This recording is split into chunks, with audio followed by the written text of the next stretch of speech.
Would you like to win more doubles pickleball games without having to develop new shots or get faster reactions? Well, today I'm going to show you 6 strategies that players of all ages need to use to play their best pickleball. All right, she's going to miss at some point in time. Today I'm going to show you 6 different strategies, including 2 up here at the non-volley zone line. So it doesn't matter if you're a new player or if you're looking to level up your game. The strategies I'm going to share with you today are going to help you to play your best doubles pickleball. Hey everybody, my name is CJ Johnson, and together with my partner Tony Roig, we help pickleball players over 50 live their best lives on and off the pickleball courts. And today I have Rosa, Terry, and I have my mom, Lois, and we're going to teach you 6 pickleball strategies for players of all levels and of all ages. So strategy number 1 is when you are the returner, you want to return and run all the way up to the non-volley zone line. You want to come up here and you want to join your partner. And the reason is when Rosa and I are up here at the non-volley zone line, we've got Terry and Mom, they're the serve team. They are pinned at the back of the court. We have an advantage here because our paddles are up above the net and we can just hit a punch volley here. That punch volley is going to keep the serve team, it's going to keep Terry and Lois at the back of the court. And the further away we can keep them from their non-volley zone line, the bigger advantage we have.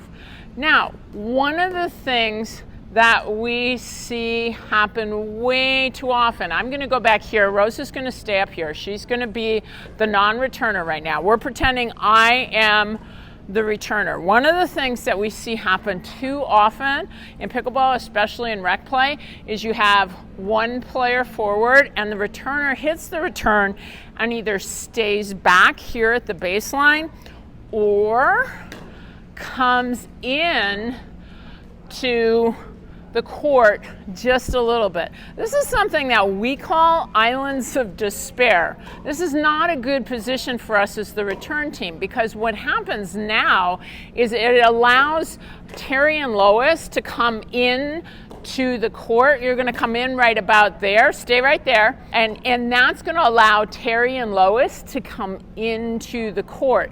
As they come in even further, all the way up to the non-volley zone, as they get up to the non-volley zone, now we have the serve team there and the return team here. That is not an effective doubles strategy. So in order to fix this, what we need to do, I'm going to have you both go to the back. So go ahead and go back where you were. I'm the returner.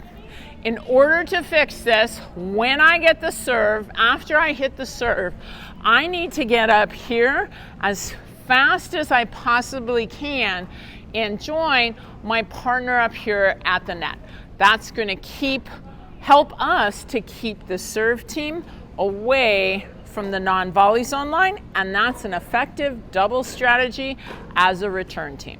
I'd like to know, when you first started playing pickleball, were you told to run to the non-volley zone line no matter what? Didn't matter if you were on the serve or the return side? Put a yes or a no down in the comments below. All right, double strategy number 2 is now, as the return team, Rosa and I are up here at the non-volley zone. And I said this is when we want to keep the serve team away from their non-volley zone line. So the shot that we're going to use is the punch volleys, and Rosa's going to help me demonstrate that. So the very first thing we want to do, go ahead, let's get into your active stance. And you're going to notice here with Rosa, she's nice, she's ready, she's got her weight towards the front part of her foot. You notice her paddle is out here, her paddle is in front of her. I like to call it protecting her bullseye. She's protecting her core because a lot of times that's where players are going to try to hit because it's the hardest place for her to defend. So the very first thing is she has an active and ready stance. She's not standing up here like this, tall, not ready to move. You see this position, unfortunately, a lot, especially as we get older. So you want to be in this very nice, active, ready position. Then when the ball comes to her, what she's going to do, the majority of shots are going to come on her backhand side. So Rosa, I'm going to have you turn the paddle towards the backhand. So she's now in a position where she's ready for her punch volley. She's going to make a short, compact swing. And from here, she's just going to push forward using her shoulder. So you're noticing, I love this motion. She's got a great motion. If I had 4 balls here in front of the pickleball paddle, she's literally pushing the paddle through those 4 balls. That's the punch volley. So it's a very short, compact motion. It's hard for you to see when she's not sideways, but she's taking the paddle from here, pushing forward. She's not bringing it back to her body. It's out in front and then pushing forward. That's going to allow her to move the paddle through the balls, and the target is going to be the opponent's feet. All right, Terry is going to feed Rosa a couple of shots. Let's go ahead and see that punch volley. So go ahead, Terry. So you notice here, that ball went just a little bit high. And the reason that ball goes high is I have a slightly open paddle face. So this time, Rosa, what I'd like you to do is make sure that the paddle face is square to the ground. What I like to think about here is if I were to put it even with the non-volley zone line, it would be flush to that non-volley zone line. So straight up and down. Then I want you to push forward from your, yeah, just like that, forward from her shoulder. Okay, Terry, go ahead and let's feed another shot. Better. Now, what I'd like you to do, same exact motion. I don't want to change anything. Our target on our punch volley, if I had an imaginary paddle sitting right here, I want you to think about pushing that ball and your paddle right to the top of this paddle, okay? Go ahead and go.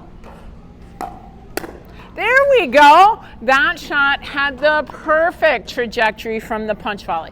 And what you notice, she was in her ready position, her paddle was out in front of her. When the ball came to her, she turned the paddle and she pushed using her shoulder. That was an excellent punch volley, and that's the tool that you want to use to keep that serve team away from their NVZ line. All right, Rosa and I have changed sides. We are now the serve team, and there's different strategies for the serve team. So you've likely heard serve and stay, right? I mean, that's something that's pretty common. So as the serve team, because of that 2-bounce rule, Rosa and I have to stay back. The thing that I see that trips a lot of players up on the serve team is that when they hit the serve, they actually step into the court. And then if I step into the court and Terry, who's a great player, returns that ball deep, I'm gonna end up backpedaling to try to hit the shot. So that's a big disadvantage when it comes to, for our team, to hit the third shot. So when I serve, I want to stay behind the baseline while I wait for the third shot. So let's go ahead and we'll put that into action. Here we are. We're gonna get ready. Terry's over on the other side. Hit Terry a serve. And now she's got it nice and deep. If I had gone into the court, that would have been really problematic. Let me show you what that looks like. Terry, if you go ahead and go back. Terry's gonna try and return deep again. And I'm gonna show you what happens if you step inside of the court. So here, I would not have been able to allow that ball to bounce. I actually would have caught it before it bounced, and that would have been an automatic fault on our team. So you might catch it before it bounces. You might have to backpedal. The best thing you can do is serve, not just serve and stay as a side, but serve and stay behind the baseline to hit that third shot. If you're ready to level up your game, click this link up above. I'm gonna send you the must-have shots guide to play 3-5 plus level pickleball. Strategy number 4, and this one's gonna be about the third shot, and everybody likes to talk about the third shot. There's a lot of talk about whether you use the third shot drop or the third shot drive. You know what? I'm fine with whichever one you choose. What I would like you to do is hit the third shot, whether it's a drop or drive, to a specific person, and that person happens to be the returner. The reason I want you to hit the third shot to the returner is because they are moving up to the non-volley zone line. If you look back at the court right now, Lois is here and Lois is ready to get involved in the point. Terry has to get all the way up to the non-volley zone line by the time that fourth shot is hit. So if we just hit that shot to Terry, we may get a mistake from her movement. So whether it's drop or drive, the third shot should go to the moving player.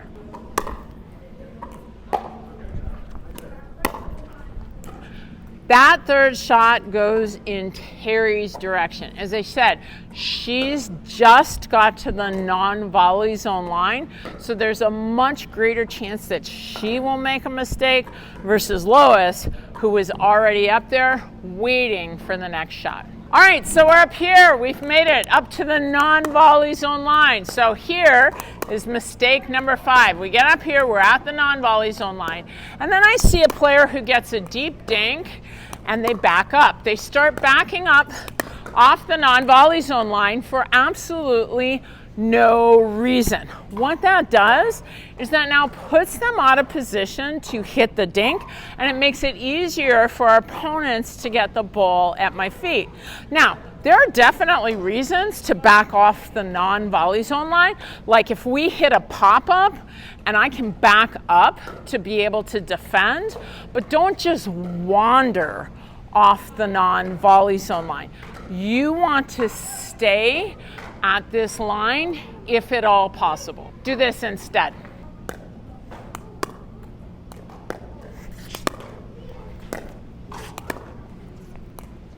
All right, double strategy number 6. Again, this is another non-volley zone line doubles strategy. Look at where the backhands are on the court and try to dink to the backhand. And specifically when you're trying to dink to that backhand, what you're trying to do is you're trying to dink to that backhand foot. That generally will make the player bring the paddle back too far, and it's going to cause a pop-up. So if I'm dinking to Terry's backhand, Rosa should be here and she should be looking to see if there's a pop-up. And the minute that paddle goes back just a little bit far, she should kind of be eager and ready to get in here in the non-volley zone line and attack Terry. So here we go, Terry. I'm going to start by sending some to your backhand. That was out in front. Now I'm going a little deeper. You notice there, I got a mistake because that ball was actually deep, right? Terry took her paddle a little too far back. Let's do that again. There we go. There we go. That was perfect. Terry got that paddle back. Rosa was ready for it to come up. She stuck that paddle in there with that great punch volley, and our team wins the rally because of that.